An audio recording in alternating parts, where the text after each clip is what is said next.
Princess Zyla Mothrek was a problem wrapped in violet skin and crowned with silver hair that moved like living starlight. She stood 7 feet tall, her athletic frame honed by decades of combat training, her golden eyes capable of freezing seasoned warriors mid-sentence. Across the Andromeda Coalition, her reputation preceded her like a shockwave, brilliant, deadly, impossibly demanding, and utterly unapproachable. 23 suitors had tried for her hand. 23 kings, princes, and warlords from the most powerful species in known space. All had fled within days, their pride shattered, their confidence demolished by a princess who could best them in combat, outthink them in strategy, and reduce their grandiose declarations of worthiness to stammering apologies with a single withering glance. King Mothrek, Zyla's father and ruler of the Velkron Empire, sat across from her in the imperial garden, his aged features creased with frustration. His own violet skin had faded to lavender with time, but his eyes retained their sharpness. "Zyla," he began carefully, knowing his daughter's temper. "The Thraxian emperor withdraws his son's proposal." "Good," Zyla replied, not looking up from the tactical hologram she was studying. Prince Vexther had the strategic mind of decorative moss. His idea of military innovation was painting his warships a different color. The Calath High Commander also sent word. Let me guess. Lord Zarath found pressing business elsewhere in the galaxy. Zyla's lips curved into a cold smile. I assume it was after I pointed out that his legendary victory at Sigma Prime was actually a tactical blunder that succeeded only because his enemy was more incompetent than he was. The king sighed heavily. You cannot expect perfection, daughter. These are good matches, powerful alliances. I expect competence, Zyla interrupted, finally meeting her father's gaze. I expect a partner who can stand beside me, not behind me. Someone who doesn't crumble when challenged, who doesn't need their ego constantly soothed like a child needing reassurance. She stood, her ceremonial armor catching the light of 3 suns. If such a being doesn't exist in this galaxy, then I'll remain alone. I'd rather rule solo than be shackled to weakness disguised as strength. What neither of them knew was that across the galaxy, in a dusty recruitment office on the frontier world of New Terrace, a young human was about to change everything. Lieutenant James Cordovan had never heard of Princess Zyla when he accepted the assignment. The job posting was straightforward: personal security detail for a VIP at the Velkron court, 6-month contract, excellent pay, diplomatic immunity. As a former Earth Special Forces operator turned private contractor, he'd taken worse jobs for worse pay. The briefing packet arrived 3 days before departure. James sat in his cramped apartment, scrolling through the details on his data pad, and felt his eyebrows climb steadily higher. Princess Zyla Mothrek, he read aloud. Height 7 feet 2 inches. Combat certifications, master level in 17 martial disciplines. IQ equivalent, genius level across multiple intelligences. Diplomatic incidents caused 47. Security personnel resigned 112. Average tenure of personal guard 3 weeks. He whistled low. Well, this should be interesting. The attached psychological profile was even more illuminating: demanding perfectionist, suffering fools not at all, with particular disdain for those who approached her based on her title rather than her merit. Previous security personnel had failed largely because they'd either tried to flirt with her, patronize her, or couldn't keep up with her grueling schedule. James smiled. After spending 5 years in Earth's most elite military unit, where weakness got you killed and incompetence endangered your entire team, he understood demanding. He understood excellence. And he'd never been particularly interested in royalty anyway, just in doing his job well. He arrived at the Velcron Palace 3 weeks later, processed through security, and was escorted to a training hall where the princess apparently spent most of her mornings. The guard who brought him, a nervous Velcron male named Crix, offered some last-minute advice. Don't stare at her directly. Don't speak unless spoken to. Don't offer opinions on anything. And whatever you do, don't try to impress her. The last human who tried that ended up thrown through a wall. Noted, James replied calmly. They entered the training hall, and James got his first real look at Princess Zyla. She was in the center of the room, moving through combat forms with 3 training drones simultaneously.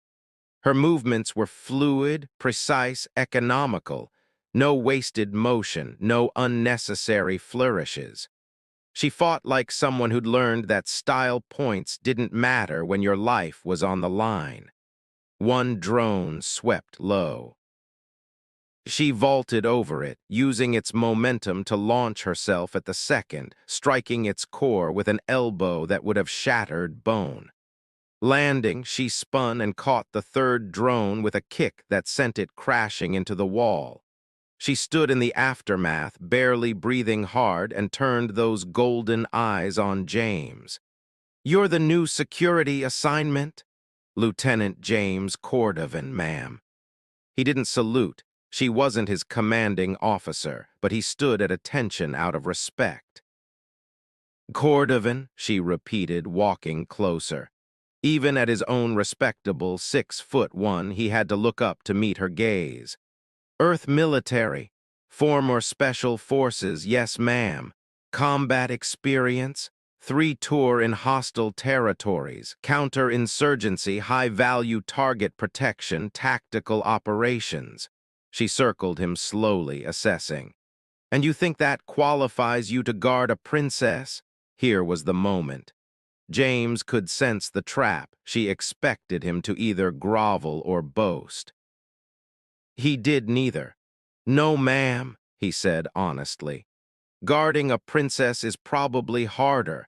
Combat zones have clear enemies and defined rules of engagement. Court politics is messier, and I'm guessing you're more dangerous than most threats I'd be protecting you from anyway." Something flickered in her eyes, surprise, maybe, the ghost of amusement.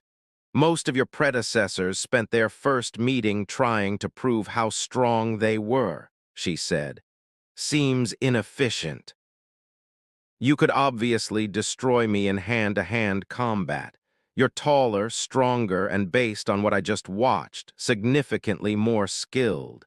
James shrugged.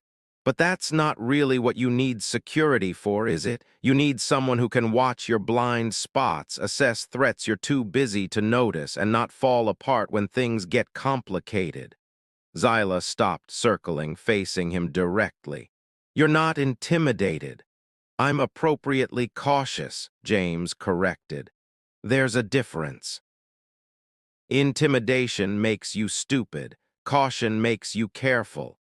For the first time in months, Zyla felt something shift in her chest. Interest. Real interest. This human wasn't performing for her, wasn't trying to win her approval or impress her with his credentials. He was simply competent, direct, honest about his limitations, and clear about his strengths. "Tell me, Lieutenant Cordovan," she said, "what do you know about court politics?" "Almost nothing," he admitted. "But I'm a fast learner, and I follow instructions well when they make sense. And when they don't make sense, I ask questions until they do, or until I understand why I'm following orders I don't agree with." He met her gaze steadily. I'm not here to make decisions for you, ma'am, just to keep you alive while you make them. Zyla felt a smile tug at her lips, a genuine smile, not the sardonic smirk she usually wore. You're hired, Lieutenant. Try not to disappoint me. I'll do my best, ma'am. The first week was revealing. James shadowed Zyla through her brutal schedule: dawn combat training, morning strategy sessions with the military council, afternoon diplomatic meetings, evening cultural obligations. She moved through it all with relentless efficiency, and James quickly realized that her reputation for being difficult was largely because she refused to tolerate incompetence from anyone, including herself. What surprised him more was her humor, sharp and dry, emerging when she thought no one was listening, and her kindness, shown to servants and lower-ranking personnel who did their jobs well. She remembered names, noticed details, rewarded excellence regardless of rank. She was, James realized, not cold, just exhausted by people who couldn't match her intensity. For her part, Zyla found herself watching her new guard with growing fascination. James never tried to insert himself into her decisions, but his observations were invariably useful. During a tense negotiation with the Krill Consortium, he quietly noted that their lead diplomat kept glancing at a particular aide before speaking, indicating someone else was calling the shots. When an ambassador's gift triggered Zyla's security instincts, James had already cataloged 3 ways it could be weaponized. He was competent, unflappable, and treated her exactly the same whether they were alone or in front of kings. No performance, no false deference, no attempts to leverage proximity to royalty for personal gain. The crisis came 6 weeks into his tenure. The Caliph Empire, bitter about Prince Zarath's rejected proposal, attempted to kidnap Zyla during a diplomatic summit on neutral ground. 20 elite commandos, military-grade weapons, a coordinated assault designed to overwhelm her small security detail and extract her before reinforcements could arrive. James was with her in the summit hall when the first explosion rocked the building. His hand was on her arm instantly, pulling her toward the reinforced panic room as Zyla's other guards engaged the attackers. "Lieutenant, release me," Zyla commanded, her combat instincts flaring. "No, ma'am." James was already moving, positioning himself between her and the door as weapons fire echoed through the corridors. "My job is to keep you alive, not let you fight. I'm the most capable combatant here. I don't doubt it." He shoved her through the panic room door, then turned to face the hallway. "But you're also the objective. If they take you, they win, no matter how many of them you defeat first. So for once, Princess, let someone else do the dangerous work." The words hit Zyla like a physical blow. Let someone else do the dangerous work. How long had it been since anyone had tried to protect her rather than hide behind her strength? How long since someone had valued her life over her skills? Through the panic room's reinforced window, she watched James engage the first wave of commandos. He was outmatched, smaller, less advanced weaponry, no armor, but he fought with brilliant tactical awareness. Using the environment, creating choke points, turning the attacker's advantages into liabilities. He held them for 7 minutes. 7 impossible minutes against elite soldiers, buying time for reinforcements to arrive. When the Velcron Royal Guards finally breached the summit hall, they found James standing over 5 unconscious commandos, bleeding from a dozen wounds but still conscious, still positioned between the enemy and his principal. Zyla burst from the panic room the moment it was safe, dropping to her knees beside where James had finally collapsed. "You idiot," she breathed, her hands checking his wounds with surprising gentleness. "You beautiful, courageous idiot." James managed a pained smile. "Did my job, ma'am. You did more than your job." Her voice cracked slightly. "You put yourself between me and death without hesitation. Do you know how rare that is, how precious? Pretty sure that's just basic security protocol." "It's not," Zyla interrupted fiercely. Her golden eyes were bright with unshed tears. "It's courage, real courage. Not the performative bravery of warriors seeking glory, but the quiet courage of someone who does what's necessary because it's right." She stayed with him through the medical treatment, through the surgery to repair his injuries, through the long night of recovery. King Mothrek found her there in the morning, sitting beside the human's bed, her hand wrapped around his. "Daughter," he said softly, "the diplomatic corps wants to discuss." "Later," Zyla replied, not taking her eyes off James. "I'm exactly where I need to be." When James finally woke, his first words were, "Did they get you?" Zyla laughed, really laughed, the sound so rare that the medical staff turned to stare. "No, you stubborn human, they didn't get me thanks to you." "Good." He tried to sit up, winced, and accepted her help settling back. "Sorry about the damage. I know you wanted to fight." "I always want to fight," Zyla admitted.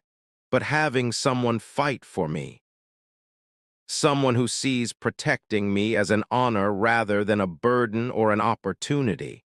Her fingers tightened around his. "That's worth more than 100 victories." Over the following months, James recovered and returned to duty. But something had fundamentally shifted between him and the princess. She sought his opinion not because he was clever, but because he was honest. She valued his presence not because he flattered her, but because he challenged her to be better.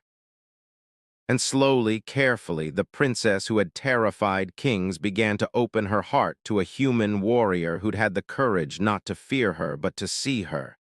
Their relationship scandalized the court. A princess and a common soldier. A Velcron and a human? Impossible, inappropriate, politically disastrous.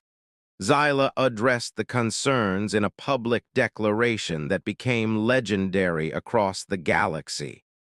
"I have been courted by kings who crumbled at criticism," she announced to the assembled nobility. "By princes who saw me as a trophy to be won rather than a person to be known. By warriors who boasted of their strength but fled from genuine challenge. Lieutenant Cordovan did none of these things. He simply stood beside me unflinching when I needed someone strong enough to let me be strong too." She turned to James, who stood in his formal uniform, uncomfortable with the attention but steady as always. "You are no king," she said clearly. "But you have more courage than any who have sought my hand. And if you'll have me not as a princess, but as Zyla, I would be honored to stand beside you as you've stood beside me." The court held its breath. James, who'd faced down enemy soldiers without hesitation, found his hands shaking as he stepped forward. "I'm just a soldier, ma'am," he said quietly. "I can't offer you kingdoms or titles." "I don't need kingdoms," Zyla replied, her golden eyes shining. "I need you." He smiled then, that rare, genuine smile that transformed his battle-hardened features. "Then you have me, always." When they kissed, the court erupted, some in scandal, some in celebration, but mostly in shock that the impossible princess had finally found her match in the most unlikely place. King Mothrek watched his daughter's joy and felt his own eyes sting with tears. She'd been right all along. She didn't need someone to rule beside her or impress her with empty displays of power. She needed someone brave enough to see past the crown and skilled enough to stand beside the warrior underneath. And somehow, impossibly, a human from a small frontier world had proven himself worthy of a princess no king could face. The galaxy would speak of their union for generations, not as a political alliance, but as proof that true courage wasn't about fearlessness.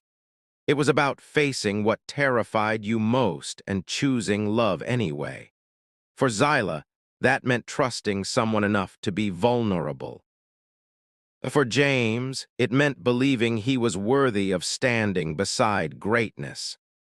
Together, they proved that sometimes the greatest victories come not from conquest, but from having the courage to open your heart to someone brave enough to hold it.